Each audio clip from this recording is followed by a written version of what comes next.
Hey, I'm Jose Mirasajeski. I'm 24 years old. I'm a student right now, about to get my bachelor's degree. And yeah, my life so far has been filled with academic struggles. Well, you know what? I actually had my struggles. I would say aren't necessarily academic. They're with my mental health, but they showed themselves through my academics, and then my poor academics fueled my poor mental health. The first signs of this were when I was pretty young in elementary school. I would always get the same classic note home every year from every teacher. They would write something along the lines of almost word for word for my parents. Hey, your kid, he's really smart, really good, but he just doesn't apply himself. Very smart but lazy, because I guess that's just the natural answer, the natural conclusion when you have someone that you think is intelligent but isn't performing well, I guess. Grades in high school very, very, very bad. Lots of C's and D's. I almost didn't graduate high school. Days before walking the stage for graduation, I'm frantically writing emails, not emails, essays. I'd write like 10 essays for this online course. I ended up graduating barely, but internally I'm like, I do love learning. I love academics. This is for me.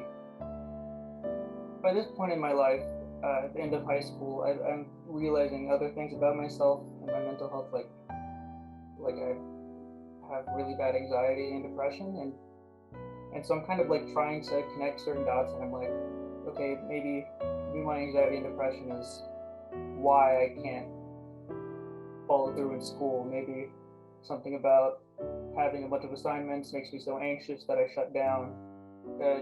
From the outside looking in, it looks like laziness because I would sit down at the computer, have 10 things to do, and then instead of doing any of them, I would go lie down, go back to bed or something. And so it was hard to even realize for myself, like, that's not laziness. Yeah, I'm not just laying down because I want to lay down. I'm laying down because I'm having, an increased heart rate. I'm feeling nauseous, sick to my stomach. Um, and that's a really frustrating thing to have to explain to people, because again, from the outside looking in, they only see that you're not doing the work. I constantly had like this chip on my shoulder, this idea, like this, I have to prove to people and to myself that I can, succeed. And for whatever reason, I decided that the best way to do that would be to take on the hardest thing that I could, uh, because if I could do this, then everyone will see that and they'll be like, oh, he is actually a smart guy, not lazy. So I found a very difficult major, actuarial science, and I went to college. I got into a college that had very minimal uh, acceptance qualifications. But yeah, and then when I got there, I took on more than a full load of classes, and it resulted in disaster. How bad were your grades? I have multiple semesters with straight Fs. And were you partying a lot during that time, or were you still trying hard? Uh, Funny enough, as much as I was at a party school, and I would like to attribute my failures to me being super cool and partying and having fun, I did not really party. I went to a couple parties, I think, in my entire career at that school. Yeah, I know. Instead of partying, I stayed up late, crying and waking up in cold sweats, freaking out, wondering how I'm gonna put it all together. Um, and lying. So I spent a lot of energy lying to myself, and I could get real creative with my lies too. It's kind of amazing what you can do when you like ways that you can convince yourself of something to save your feelings, I guess. For example, one common tactic that I would use every semester, and it always worked without fail, is at the beginning of every semester, you get a syllabus with the breakdown of your grade, 30% on the final, 20% from the midterm, 10% from this assignment, 10% from that assignment. And so every time I would, say, miss an assignment or fail to study for a midterm, I would be able to open up the syllabus, do some quick math, and say, hey, midterm's only 20% of my grade. All I have to do is knock out,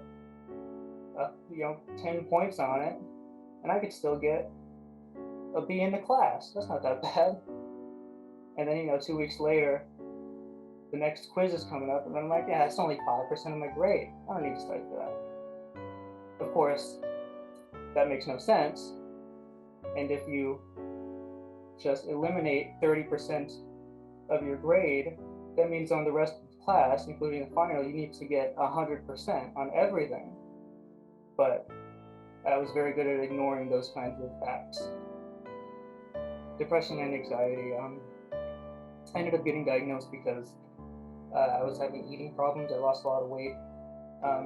The dorm that I was living in on campus had like a communal food court, communal area. And every time I would go outside of my dorm to eat, be around all my peers, I would get so anxious that I'd get sick to my stomach and I couldn't eat, which was a problem because we had limited access to the food court. So if I go to the food court and don't eat, then I just wasted one swipe of my food card, and that just happened way too much. I lost so much weight because every time I went to the food court, I would want to throw up. I'd sit down for like 90 minutes, 2 hours, just waiting like for my stomach to chill out so I can, maybe have a salad or something. And so that's when I finally spoke to my doctor and he decided to put me on something for it.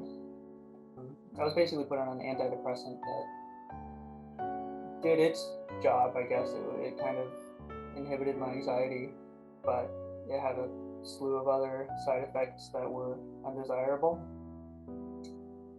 like a fatigue, a mental and physical fatigue. And I wouldn't say that my doctor really prepared me to understand that that was going to be a side effect. So this was kind of detrimental because here, I already have this predisposition to thinking that I'm lazy. I'm already very self-conscious about that idea. And so when I started taking this drug, and I didn't really know, like, it's gonna make me physically fatigued, and now all of a sudden, in the middle of every single day, I crash and I feel like I need to take naps. Like I would literally feel like I need to take naps just randomly. So eventually I just took myself off the drug. Yeah, I really noticed it was a breaking point when I would get up in the morning, head over to my laptop, open up my email maybe, or just look at anything, and anything I'd open, anything I'd want to do, I'd see a massive list of things that I've missed over the last 2 weeks, all the assignments I've missed, all the professors that have tried to reach out to me because I've missed the last 4 lectures. And so, I'd see all that and say, this is a problem. How can we alleviate the stress and the pain of looking through all of this? And of course, there's the right option, and that's, call your grandparents and tell them how you're really doing. Email your professor, tell them why you haven't been to class. But that's really, really hard. It was inconceivable as an option to me.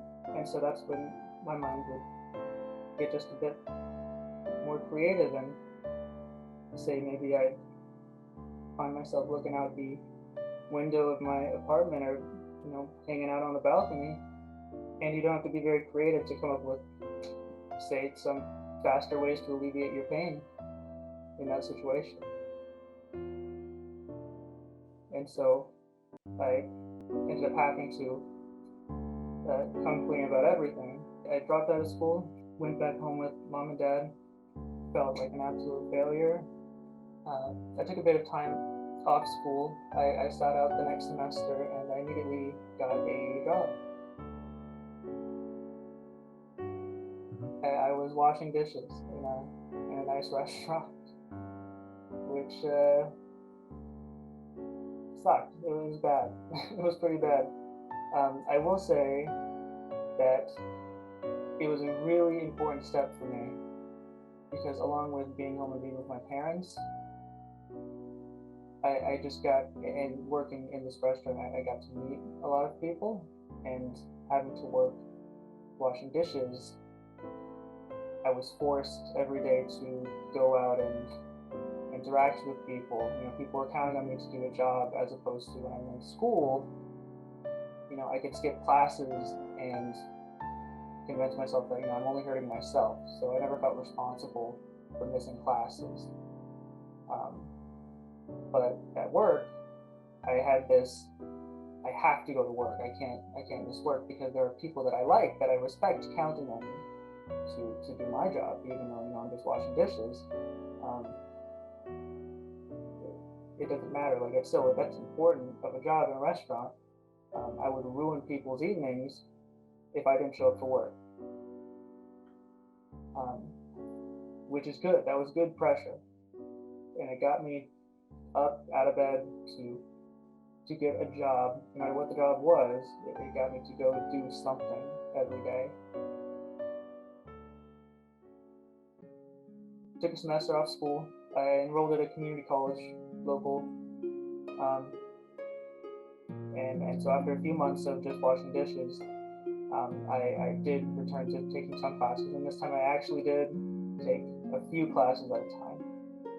And honestly, the only reason I did that was because I was working, and so it really didn't make sense to take a full load. And how did you fare in those classes? Did you do the same things and couldn't get work done, or somehow just miraculously things got better? So I had extra motivation this time because I hated washing dishes so much that whenever I thought about missing an assignment or missing a lecture, I would think about how much I hate washing dishes until, midnight, 1 in the morning. I was immediately faced with kind of the same roadblocks that I was used to. I would get my assignments and feel overwhelmed, and I would be so tempted to pull out that syllabus and figure out, what if I miss this assignment? Can I still pass? But I just decided I'm not going to let myself fall down that path. And at this point, I'm taking on as many classes as I was at university, and I'm working a lot, like 25 to 30 hours a week at a restaurant. And before I know it, I'm a week after the semester, like a week past the semester, and I'm at work, and I'm going on my break, and my phone buzzes, and I get an email. I don't know any of my grades at this point. I can barely even grasp that the semester's over. But I get an email. I figured it's from the college. And the email just says, "Congratulations, Jose. Your performance this semester, blah blah blah. You've been selected to, be awarded the Dean's List award." And I don't know exactly what the requirements are for that award, but I assume they're good. And so I immediately went to my car. Thankfully, I was on break, so I could do this. And I cried a lot. And I just keep it going. So, next semester, same result, Dean's List. And so finally, I'm in this position where, I have that option. Do I go back to university? Do I pursue a 4-year degree? I ended up going to Cal State Los Angeles. I spent a few semesters there, and I continued performing well. But at some point, I think in like my third semester at university, um, my depression and anxiety hit like really, really hard. I was in enough of a dark place to seek therapy. 3 out of 5 times, I would describe something, and my therapist, would give me like a and I go, what is going on? And eventually she said, you're describing a bunch of things, and I know you have anxiety and depression, but a lot of these issues you're describing are not related to anxiety and depression. And eventually she told me, she's like, dude, you have really bad ADHD. So I guess for the first 20 years of your life, nobody ever mentioned the possibility of ADHD, even during that official diagnosis where you said, oh, you definitely have depression, but just somehow ADHD just went like under the radar. What I imagined hyperactivity to be is someone in a conversation,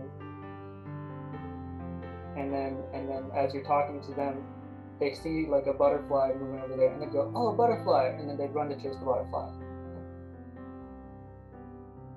And I'd also imagine someone being really rude in class, for example, like say the teacher's like a child in class making noises and throwing things. And I guess the reason I didn't see it in myself and no one else saw it in me is because I was hyperactive, but I was a well-behaved child.